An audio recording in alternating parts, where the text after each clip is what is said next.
ce matin, nous avons eu l'opportunité, à travers une question orale qui a été adressée au gouvernement sur les mesures qui sont prises pour protéger nos populations, en particulier nos jeunes, nos enfants, contre l'usage malveillant qui peut être fait des réseaux sociaux ou les contenus malveillants qu'on retrouve sur ces réseaux sociaux. Cette question orale a été posée par l'honorable députée Sabine Compaoré Ouédraogo. Donc j'ai pu revenir sur les mesures prises par le gouvernement pour faire face en tout cas à cette situation, parce que c'est une question pertinente, c'est une question d'actualité, c'est une question qui nous préoccupe tous, parce que le numérique aujourd'hui fait partie intégrante de nos vies et les réseaux sociaux sont largement utilisés par nos populations et également par nos jeunes et nos enfants. Et les contenus qu'on trouve sur ces réseaux ne sont pas forcément ceux qu'on souhaiterait, parce qu'on y trouve du tout des contenus éducatifs, mais également des contenus malveillants qu'on aimerait éviter à nos enfants.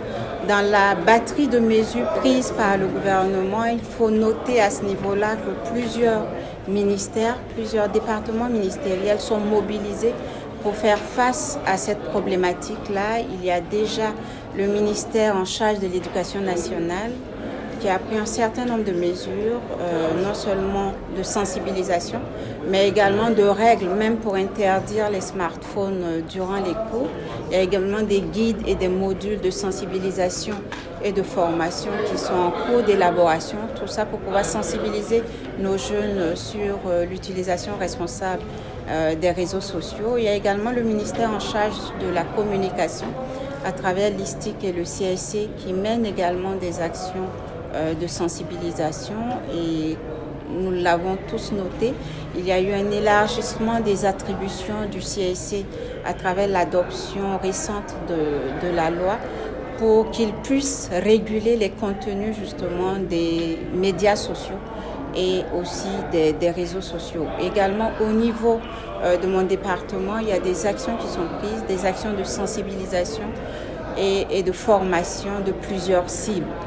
Il y a également au niveau du gouvernement, au-delà des textes qui sont pris, au-delà des lois qui sont prises justement pour encadrer cette utilisation, il y a des structures qui sont mises en place au niveau institutionnel pour pouvoir faire cette régulation-là. Il y a la brigade de lutte contre la cybercriminalité, il y a le CSC. Aujourd'hui, avec l'élargissement de ses attributions, on a l'Agence nationale de protection des systèmes d'information, l'ANSSI. On a également la CIL, la Commission des libertés de l'informatique. Toutes ces structures-là œuvrent à ce qu'on puisse utiliser de façon responsable le numérique de façon générale, mais également les réseaux sociaux. L'option que le gouvernement a choisie, l'option de sensibiliser, d'éduquer, de former afin d'avoir des citoyens numériques responsables, au lieu d'aller à l'interdiction, qui est une solution radicale, mais qui n'a pas montré de réel impact pour les pays qui ont choisi de le faire. Donc c'est une sensibilisation qui doit être menée par tous les acteurs. Donc ici, j'interpelle notamment les parents. Le gouvernement fait sa part. Les OSC aussi contribuent à cette sensibilisation, mais les parents doivent être au premier chef dans cette sensibilisation-là, dans le contrôle de l'utilisation de ces réseaux sociaux par les enfants. Il y a plusieurs moyens qui existent pour encadrer non seulement leur temps d'utilisation de ces réseaux sociaux, mais également les contenus auxquels ils ont accès. Donc, ils ont un rôle important à jouer si nous voulons préserver nos enfants de l'utilisation malveillante ou des contenus malveillants qui existent sur ces réseaux sociaux.